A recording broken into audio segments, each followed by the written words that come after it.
안녕하세요. 오늘 제가 사실은 원래 설명회 때 그 학부모님들 만나 뵈는 거를 원래도 좋아하는데 오늘은 진짜 더 반가운 것 같아요. 이 궂은 날씨에 뚫고 오시기 너무 힘드셔서 사실 저도 오는 게 너무 힘들었거든요. 이거를 뚫고 자리해 주셔서 정말 감사하다는 말씀 먼저 드리고요. 일단 아마 이 추운 날씨를 뚫고 올 만큼 이 자녀분들 공부에 대한 열정이 있으신 분들이 모이셨다고 생각을 하고 그런 약간 열정에 제가 보답할 수 있는 시간 한번 만들어 보려고 합니다. 일단 예비고일 국어 간담회 시작하겠습니다. 간략하게 이런 순서로 진행이 될 건데요. 처음에 저에 대해서 간략하게 설명 먼저 드리고 그 다음에 혹시 그 학년이 어떻게 되세요 오늘? 예비고일. 아, 네 분 다 예비고1 맘이시구나. 이제 중딩 맘이 아니고 고딩 맘, 예비 고딩 맘 분들께서 모여주셨는데 일단은 그러면은 내년에 우리 학생들은 2022 그 개정 교육과정에 이제 첫 스타트를 여는 학생들이잖아요. 그래서 이 교육과정이 어떻게 진행되는지 간략하게 설명드리고 또 이 교육과정에서 국어라는 과목이 왜 중요한지 조금 설명을 드리려고 해요. 그리고 이 국어 취약자 분석, 사실 우리 이제 어머님들 모이신 게 우리 아이들 국어 어떻게 준비해야 되냐, 우리 이런 부분은 조금 부족한데 그런 부분들이 다 있으시니까 모이신 거일 거 아니에요. 그래서 일단은 조금 제가 문제를 몇 개 가져왔는데 우리 학생들의 마음이 되어가지고 문제를 조금 살펴보면서 이런 문제들을 대비하기 위해서는 어떤 공부를 해야 되는지 조금 살펴보려고 합니다. 그리고 마지막으로 제가 준비한 수업 소개해 드리고 마무리 짓겠습니다. 일단 제 소개 다시 드리겠습니다. 안녕하세요. 저는 분당 두각에서 수능국어 그리고 내신국어 지금 가르치고 있는 오정성 강사라고 합니다. 저는 과천외고 영어과를 졸업을 하고 이제 제가 어렸을 때부터 교육자가 되는 게 꿈이었어가지고 고려대학교 국어교육과를 진학을 했어요. 사실 뭐 자랑은 아니지만 이때가 이제 문과도 공부 잘하면 무조건 외고, 이과도 공부 잘하면 무조건 외고를 갔던 시절이거든요. 그래서 그 외고에서 사실은 어떤 실패 없이 입시를 성공적으로 마친 사람으로서 제가 아이들한테 사실 줄 수 있는 게 되게 많더라고요. 그러니까 되게 고등학교 2학년, 3학년 올라가면서 되게 경쟁적이고 공부하는 거 사실은 힘들고 하루에 10시간씩 막 타이머 재면서 공부하는 거 정말 너무 힘들거든요. 그런 상황에서 그리고 막 저는 수학을 되게 못했었어요. 사실은 물론 마지막에는 1등급을 받긴 했는데 이 수학을 해도 안 오르는 거예요. 그래서 그럴 때 진짜 슬럼프가 왔을 때 어떻게 극복해야 되는지, 공부 습관은 어떻게 잡아야 되는지 그런 것들에 대해서 조금 아이들한테 조력자 입장에서 많이 줄 수 있는 게 있더라고요. 그런 게 사실 아이들이랑 소통하는 게 정말 큰 도움이 되었다는 거를 꼭 말씀을 드리고 싶었어요. 일단은 그 내년 고등학교 1학년부터 적용되는 교육과정 간략하게만 설명드릴게요. 일단은 지금은 국어도 선택 과목이 있잖아요. 근데 국어도 선택 과목이 사라지고 사실은 수학이랑 뭐 다른 과목들도 선택 과목이 없어지면서 우리 소위 말하는 통합형 수능으로 변화가 되잖아요. 근데 이 말은 결국에 지금은 수학이 어느 정도 변별력을 잡아주고 있는데 이제 수학도 선택 과목이 없어지다 보니까 사실상 조금 문과형 수학이 되는 경향이 있거든요. 그래서 결과적으로는 국어의 중요성이 조금 더 올라갈 수밖에 없다. 그리고 우리 2, 3학년 때부터 고교 학점제가 도입이 되잖아요. 이제 고교 학점제라는 건 2, 3학년 때 올라가면서 선택 과목을 이제 선택을 해서 수업을 듣는 건데 그때는 사실 내신을 변별하기가 쉽지 않아요. 왜냐면은 다 천차만별로 수업을 들을 거거든요. 그 말은 결국에는 모든 아이들이 공통적인 과목을 듣는 1학년 내신이 가장 중요할 수밖에 없다. 그러니까 사실 1학년 내신부터 잡으면은 그 공부 습관이 쌓인 아이들은 2학년, 3학년까지 계속 가지고 올라갈 수가 있어요. 자, 요거는 그 내신 등급 비율 관련해서 말씀을 드리는 건데요. 원래 지금 현행이 1등급이 4%, 2등급이 이제 7%니까 누적해서 11%까지 1, 2등급을 받았다면 이제 내년부터는 10%까지 1등급을 받을 수가 있게 됩니다. 이게 사실은 좋을 수도 있고 안 좋을 수도 있기는 해요. 어쨌든 내가 10% 원래는 2등급 받을 거를 1등급을 받을 수도 1이라는 숫자를 찍힐 수 있는 거잖아요. 하지만 어쨌든 대학에서는 똑같은 1등급이라고 다르게 변별을 할 거란 말이죠. 그래서 결국에는 우리 아이들은 내신도 중요하지만 수능도 완전히 놓을 수는 없게 되었다. 내신을 하지만 결국에는 수능도 조금은 반영이 될 수밖에 없는 구조가 되었다라고 생각을 해주시면 될 것 같아요. 다 아마 그 내년에 또 제가 많이 들을 것 같은데 이제 1학기 중간고사나 아니면 뭐 3월 모의고사 끝나고 나면 어머니들에게 상담을 할 때 저한테 이런 말씀을 되게 많이 해주세요. 우리 아이가 중학교 때는 맨날 100점이었다. 사실 학원에서 전에 다니던 학원에서도 100점만 맞았다. 근데 왜 중간고사 점수가 이렇게 나왔냐. 그래서 학원을 옮기셔서 이제 저한테 오신 사례가 되게 많았었어요. 근데 이게 참 전제 조건부터가 잘못된 게 중학교 국어랑 고등 국어는 정말 다른 과목 차원으로 달라요. 기본적으로 이제 암기만 해서 중학교 국어는 됐었다라고 하면은 이제 고등학교 국어는 문해력이라든지 아니면 외부 작품을 읽어내는 능력이라든지 되게 다양한 요소들을 필요로 하거든요. 그래서 이제 제가 아까 말씀드렸던 고등학교 실제 제가 담당했었던 학교들의 기출 문제를 조금 가져와 봤거든요. 이걸 함께 보시면서 우리 아이들이 겨울방학 때 이제 내신에서 1등급 받고 모의고사를 잘하기 위해서는 이런 거를 준비해야 되는구나 라는 거를 조금 같이 살펴보도록 할게요. 일단은 이걸 어떻게 다 외워요? 쟤한테 이거 왜 외워요? 저한테 이런 말을 되게 많이 해요. 자, 애들이 이제 중학교 때 공부하는 방식이 뭐냐면 시를 공부해. 근데 이 구절은 허리법, 이 구절은 역설법. 이런 식으로 외우는 공부를 하면은 중학교에서는 무조건 100점이 나와요. 근데 고등학교 시험에서는 잠깐 이게 보이실지 모르겠는데 제가 한번 읽어본 요 선지가요.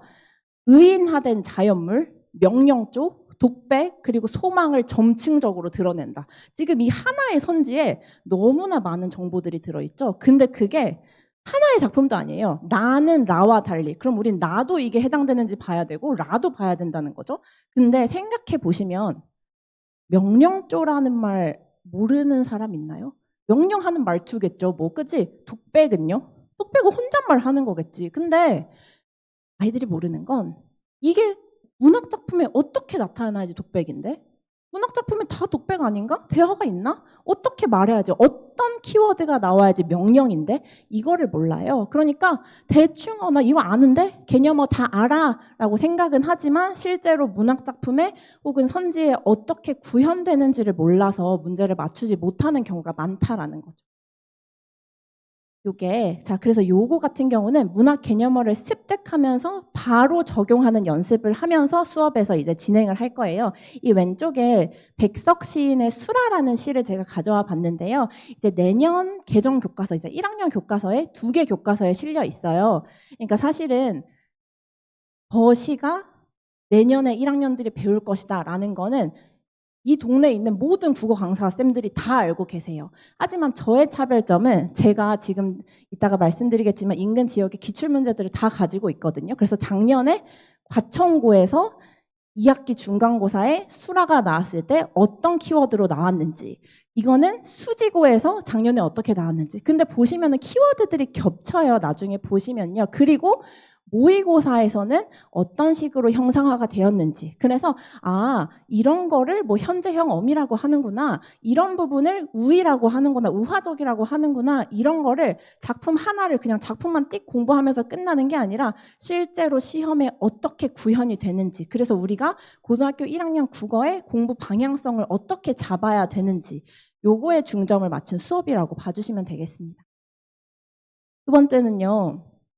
문해력이라는 말 정말 많이 들으시잖아요. 문해력이 부족해요. 이게 제가 요렇게 세트가 하나의 문제거든요. 근데 독서예요. 그러니까 원래도 지문이 긴데 거기에 우리 보기 박스라고 하죠. 외제적 감상을 할 때 쓰는 보기 박스인데 처음 보는 지문인 거죠. 시험지에서. 보기 박스도 엄청 길어요. 근데 내용을 보시면은 삶을 조직해 나가, 삶을 매게 해. 이런 말을 사실은 아이들이 매개면은 뭐 연결, 조직이면 뭔가 만드는 거? 근데 그렇게만 알지 명확하게 알지 못한다는 거죠. 그리고 선지도 너무 길어요. 이게 제가 이렇게 잘라놨지만 지면상 시험지에서 거의 이렇게 두 단으로 나누잖아요.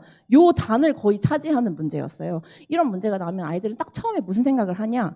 이거 언제 다 읽어? 왜냐면은 사실 우리 중간고사, 기말고사는 50분 안에 30문제를 풀어야 되기 때문에 이거를 정말 모의고사처럼 조금 더 시간을 두고 읽을 수가 없는 상황이란 말이죠. 그래서 시간의 압박이 일단 첫 번째. 그리고 추상적인 내용의 보기를 읽다가 이거 무슨 말인지 모르겠는데 다시 읽어, 다시 읽어 하다가 시간을 또 낭비하게 되는 이런 유형이 많다는 말이죠. 그리고 요거는요, 과천외고에 제가 기출문제를 하나 가져왔는데, 과천외고뿐만이 아니라 이 한자성어가 나오는 학교들이 꽤 있어요, 주변에. 물론 안 나오는 학교는 절대 안 나오기는 한데, 자, 요게 지금 보시면 소중윤검, 침소봉대 이런 한자성어들이 있는데, 물론 베스트는 저희가 다 같이 공부를 할 거지만 미리 다 준비를 하는 거죠. 하지만 선생님들께서 진짜 뜬금없는 한자성어를 가져오실 때가 있어요. 그럴 때는 어떻게 한자를 보고 어느 정도 유추해낼 수 있는 능력이 있어야 된다. 그래서 그런 부분들이 문제가 될 것이다 라는 말씀입니다. 그래서 요런 거는요, 제가 일단은 5개년 수능 기출 어휘 자료가 있는데, 이렇게 요게 백골난망에 대한 설명인데, 실제 수특에서, 육모에서 백골난망이라는 그 단어가 어떻게 구현이 되었는지, 그리고 상세한 뜻, 비슷한 어휘는 어떤 것들이 있는지, 요거를 통해서 이 단어의 의미도 파악하고, 이 단어가 문장 내에서 어떤 맥락에서 쓰였는지를 파악하면서 결국에는 문해력, 문장 독해력이 올라갈 수 있거든요. 그리고 요거 같은 경우는 제가 이 주택임대차 보호법이라는 독서 지문이 있었어요. 제가 이때 정말 부동산 공부를 열심히 했는데, 그래서 뭐 임차인, 임대인, 채권, 채무, 뭐 계약을 파기할 때 뭐 배상금 이런. 근데 사실은 이 주택임대차 보호법 지문은 다시 안 나오겠죠? 아마 한 번 나왔으니까. 그리고 부동산 붐이 좀 지났잖아요. 이 붐을 좀 따라가거든요. 근데 어쨌든 채권이라든지 채무라든지 그런 단어들은 계속 반복이 돼요. 그래서 우리가 1, 2학년 때 할 거는 3학년 때 당황하지 않도록 미리 관련된 배경 지식을 쌓아두는 거. 그래서 독서에서는 당연히 기출 분석도 하고 지문 분석도 하지만, 자, 이런 단어들은 이런 의미로 쓰인다. 우리 독서에서 해석할 수 있을 정도의 배경 지식을 함께 설명을 하고 있습니다. 다음 세 번째는, 이 말도 제가 어머님들 그 학생들한테 되게 많이 듣는데, 외부 작품만 나오면 너무 긴장을 한다. 근데요, 사실 외부 작품은 안 나올 수가 없어요. 제가 지금 하고 있는 학교 중에 과천외고는 정말 3분의 1 이상이 외부 작품이 출제가 될 정도로, 중학교 국어에는 사실 외부 작품 안 나오잖아요. 외부 작품을 잘 읽어주셔야 되는데, 요게 지금 선지의 외부 작품이 출제가 된 건데, 요게 답이었거든요. 이성복의 당신이라는 시예요. 근데 이 시는 정답 선지였는데 어떤 자습서에도 어떤 모의고사에서도 한 번도 출제된 적이 없는 그런 시란 말이죠. 이 시를 도대체 어떻게 선생님들 다 이렇게 잘 찾아오시는지 모르겠는데, 이런 시들을 내가 미리 공부하고, 아, 이거 소재가 이거잖아, 이거 화자의 태도가 이거잖아 라고 파악할 수는 없다는 거죠. 내가 낯선 거를 보더라도, 아, 이거는 이런 키워드 때문에 이런 태도네, 이런 소재는 앞뒤를 봤을 때 이런 의미로 쓰였겠네 라는 것을 스스로의 사고력으로 파악할 수 있게 하는 게 중요합니다. 요거는 제가 고전시가인데요. 요게 지금 보리밥 풋나물이라고 쓰여 있는 거예요. 이 보리밥 풋나물을 내가 아무 배경 지식 없이 들어가 하면은, 뭐야, 밥을 맛있게 먹었나? 이렇게 생각을 하실 거잖아요. 근데 사실 요거는 사대부들, 그러니까 양반들, 부자들이 자연에 들어가서 어떤 소박하게 느끼는, 소박하게 즐기는 삶, 그런 거를 표상하는 단어예요. 그러니까 사실은 외부 작품 같은 경우에는 고전 시간은 여기 나와 있는 단어들이 다 필수 어휘들이거든요. 이런 어휘들의 한자부터 조금씩 쪼개가지고 이게 어떤 의미를 가지는지 파악하는 게 되게 중요하다는 말입니다. 그래서 우리는 어떻게 대비를 하냐? 일단은 고전시가 어휘들, 영어 단어 외우듯이 우리 암기해 주셔야 되고요. 그 외에도 제가 어떤 단어에 이런 단어는 보통 이렇게 쓰인다라는 거를 필기 자료에다가 다 정리를 해서 줘요. 그러면은 이런 부분들을 보면서, 아, 선생님은 이런 사고 과정으로 해석을 했으니까 이렇게 해야 되겠구나라는 거를 생각할 수가 있고, 요 키워드를 중심으로, 예를 들면 우리 맥수지탄이라는 게 나라가 망한 것을 한탄하는 거예요. 그래서 500년, 고려가 500년 만에 망했거든요. 500년 혹은 반천년 이런 단어가 나오면은, 아, 이런 키워드가 나오면은 혹시 맥수지탄이 아닌지 한번 살펴봐라는 키워드 중심의 독해를 고전 문학에서는 진행을 합니다. 이 외에도 외부 작품을 항상 저희가 수업을 할 때 제가 메커니즘을 줘요. 현대시는 자, 1번 뭐부터? 2번 뭐부터? 3번 뭐부터? 현대 소설일 때는 1번 뭐부터? 2번 뭐부터? 3번 뭐부터? 이렇게 딱딱딱 정해져 있는 프로토콜에 맞추어 가지고 독해를 하면 이게 아이들이 독해력이 금방 늘더라고요. 그래서 그런 거를 알려주고 계속해서 같이 연습하는, 그래서 어떤 작품이 나와도 사실 못 풀 문제는 전혀 없어요. 그런 거를 알아내는 그런 수업이라고 말씀을 드리겠습니다. 그래서 우리 예비고1 커리큘럼은 이렇게 제가 준비를 했고요. 저 작품 리스트는 그 뒤쪽에 자료집에 나중에 보시면 자세히 제가 적어놨어요. 그거 한번 확인해 주시면 되겠고, 우리 문학이랑 문법 같은 경우는 고등학교 1학년, 예비고 1 같은 경우에는 고등학교 1학년 우리 교과서에 실려있는 작품들, 그리고 고등학교 1학년 때 해야 되는 문법들을 진행한다라고 봐주시면 되겠고, 요 독서 같은 경우는 저는 무조건 고등학교 3학년 지문으로만 진행을 하거든요. 사실 그러니까 고1, 2 지문은 그렇게 큰 효용이 없는 게, 물론 몇몇 지문은 굉장히 좋아요. 하지만 우리 수능을 내는 곳은 교육과정 평가원이잖아요. 평가원이 만든 지문과 교육청이 만든 지문은 약간 결이 다르기 때문에 우리 아이들 사실 고3 지문 한다고 너무 어려운 거 아니야? 이렇게 생각하실 수도 있는데, 이 아이들의 수준에 맞추어서 10년 전, 그러니까 2014년이라든지 한 15년, 6년 이때는요 국어가 그렇게 어렵지 않았어요. 하지만 평가원이 독서 지문을 출제하는 패턴이라든지 선지는 완벽하게 똑같거든요. 그래서 우리는 지금 나오는 수능에 약간 쉬운 버전으로 독서를 연습할 것이다 라고 생각을 해주시면 되겠습니다. 다음은 2학년 커리큘럼인데요. 혹시 그 예비 고2 어머님들이 지금 오셨는지 모르겠는데, 이 2학년은요 사실은 조금 풀어지는 기간이에요. 지금 중학교에서 1학년 이제 올라갈 때는 어머님들이 이제 열정이 막 뿜뿜 하시죠. 막 우리 아이는 1등급을 막 설명해도 되게 열심히 다니시고, 네, 좋은 선생님을 찾아야지 이런 생각을 많이 하시고, 당연히 이제 고3 올라가시는 어머님은 당연히 이제 수험생이니까 그렇겠죠. 하지만 뭐 2로 올라가시는 그 시기를 약간 간과하시는 분들이 계셔요. 근데 어머님들이 풀어지면 학생들은 어떨까요? 학생들은 더 풀어지겠죠. 그리고 진짜 웃긴 게, 제가 지금도 이제 맡고 있는 현 2학년 애들이 있잖아요. 얘네 분명히 막 뺀질대고 막 공부 안 하고 숙제 안 하고 이런 애들도 2학기 중간고사가 끝나잖아요. 그러면 다 열심히 해요. 숙제를 안 해오던 애도 갑자기 열심히 해오고, 클리닉도 막 뺀질대던 애도 갑자기 열심히 하고. 이게 왜냐면 수능 끝나, 자기들 수험생이잖아요. 그러니까 갑자기 정신을 차린 거야, 갑자기. 근데 문제는요, 남들 다 시작할 때부터 열심히 하면 결국엔 그건 평균이에요.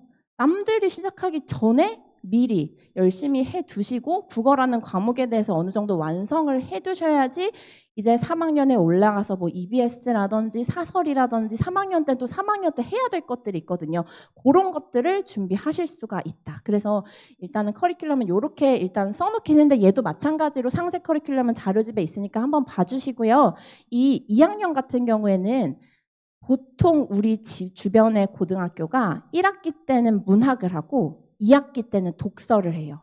그럼 사실은 문법이 없죠. 2학년 때는. 물론 일부 학교가 언매를 하는 학교가 아직 있기는 있는데, 대부분의 학교가 이렇게 진행을 해서 저희 정규반 수업도 문학의 비중이 가장 크다고 봐주시면 됩니다. 왜냐하면은 우리 1학년 친구들은 문학 작품이 보통 시험 범위에 들어가는 게 진짜 적으면 4개. 한 번 시험에요. 많으면 8개, 뭐 10개 이렇게 가는데, 2학년 때 문학은 20개, 30개를 한 시험에 준비를 해야 돼요. 그게 정말 문제 풀고 공부하기 너무 힘들거든요. 그래서 일단 겨울방학 때 최대한 많은 작품, 그리고 출제될 수 있는 교과서에 수록되어 있는 많은 작품을 보면서 문학에 대한 어떤 맷집을 키워놓는 그런 시간이라고 생각을 해주시면 되겠습니다.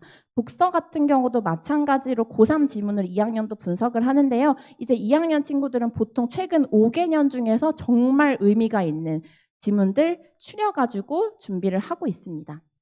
그렇다고 문법은 사실 아예 안 할 수는 없거든요. 그래서 우리 문법 같은 경우는 하기는 하되 1학년 때 배운 내용들을 한 번 더 복습하는 수준으로. 근데 이 복습이라는 게 사실은 개념도 전달을 해주고 그러면서 고난이 문제를 같이 푸는 방식으로 될 거예요. 그래서 여기서 만약에 내가 문법이 조금 부족했다라고 하면은 클리닉 시간에 따로 불러가지고 이런 개념들은 추가로 설명해주고 있으니까요. 이렇게 생각을 해주시면 되겠습니다. 다음은 제가 준비한 수업이 하나가 더 있는데요. 예비고1 문법 특강이에요. 이게 지금 다 내년에 우리가 공부하는 교과서 목차를 보여드리는 건데요. 일단 원래는 국어가 한 권이지만 내년에 이제 공통국어 1, 공통국어 2 해가지고 양 자체가 조금 늘어났어요. 그래서 지금 제가 노란색으로 표시해 놓은 것들이 다 잘 안 보이시겠지만 문법 파트인데 사실은 문법은 이번 교육과정이랑 내년 교육과정이랑 크게 차이가 없어요. 문법에 들어가는 내용은 똑같거든요. 근데 중요한 게 뭐냐면 이 고등 문법은 중학교 문법을 니네 다 알지? 니네 다 배우고 왔지? 그걸 전제로 이제 1단원부터 수업이 들어가요. 문법 같은 경우는. 그러니까 근데 사실 중학교 애들 문법 모르잖아요. 지금 제가 중학교 지금 학생들도 있는데 다 배웠어요. 제가 보면은 교육과정에 다 있는데 다 까먹어요. 그 문법은 지식이에요. 지식. 지식이라는 말은 암기가 수반이 되어야 된다는 거거든요. 근데 암기는 까먹어요. 암기는 내가 그걸 안 써먹고 계속 신경을 안 쓰면 까먹기 때문에 저는 문법이 절대 한 번에 완성된다. 내가 7주 특강해서 한 번에 이거 하면은 고3 때까지 안 해도 됩니다. 이런 거 절대 아니거든요. 문법은요, 기본적으로 계속해서 반복을 해주셔야 돼요. 반복을 해야지 내 머릿속에 있는 암기가 탄탄해지면서 절대 수능에서 틀리지 않을 수 있게 되는 거거든요. 그래서 우리 1학년 아가들을 위한 문법 특강은 일단은 전범위를 다 진행을 하긴 할 건데 정말 고등학교 올라가기 전에 모르면 안 되는 것들. 어간과 어근의 구분. 너무 힘들어해요, 아이들이. 이름은 또 왜 이렇게 비슷해? 어간은 이제 형태소랑 관련된 거, 어근은 단어의 짜임과 관련된 말이거든요. 조사와 어미의 구분. 조사는 또 종류가 왜 이렇게 많고 어미는 종류가 많아. 근데 이 조사랑 어미라는 거를 모르면은 전반적인 문법에 대한 이해 자체가 안 되거든요. 그리고 마지막 관형사랑 관형어.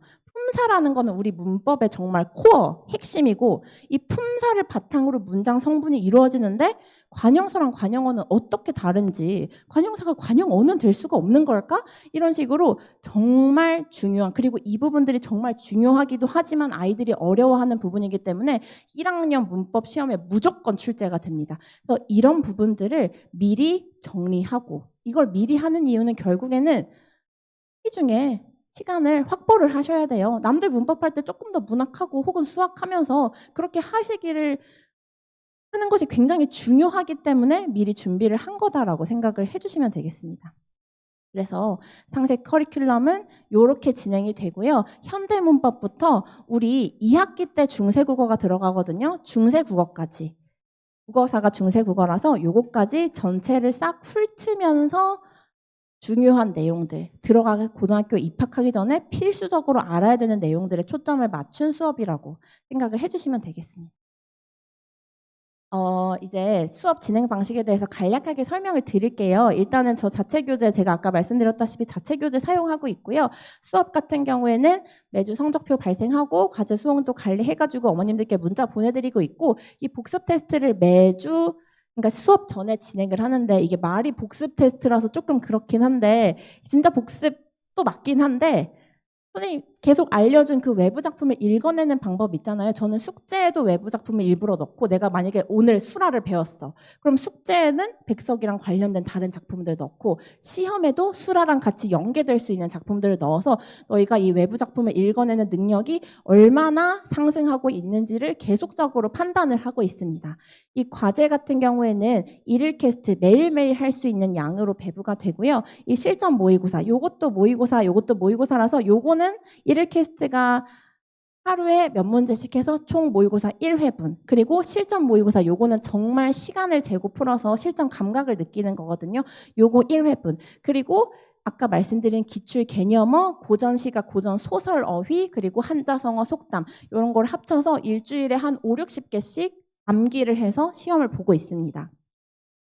마지막으로 이제 클리닉인데요. 저희가 본 수업 한 번 외에 클리닉을 또 진행을 하는 거 아마 알고 계실 거예요. 근데 이 클리닉 시간을 애들이 너무 좋아하는 게, 일단은 일주일에 한두 번 오는 친구들도 정말 많고요. 이 클리닉이라는 게 제가 직접 진행을 해요. 물론 제가 수업 때문에 정말 불가피하게 빠져야 되는 시간 말고는 제가 처음부터 끝까지 다 진행을 하는데, 이게 애들이 내가 검사를 하는 걸 아니까, 그리고 내가 수업 시간에 그대로 수업한 걸 이제 또 물어볼 거를 아니까 클리닉 때까지는 무조건 숙제를 해야 돼. 클리닉까지는 공부를 해야 돼. 약간 이런 압박이 있더라고요. 그래서 이게 아이들의 어떤 동기부여도 되고 좀 공부의 추진력을 얻어주는 그런 시간이라고 봐주시면 되겠습니다.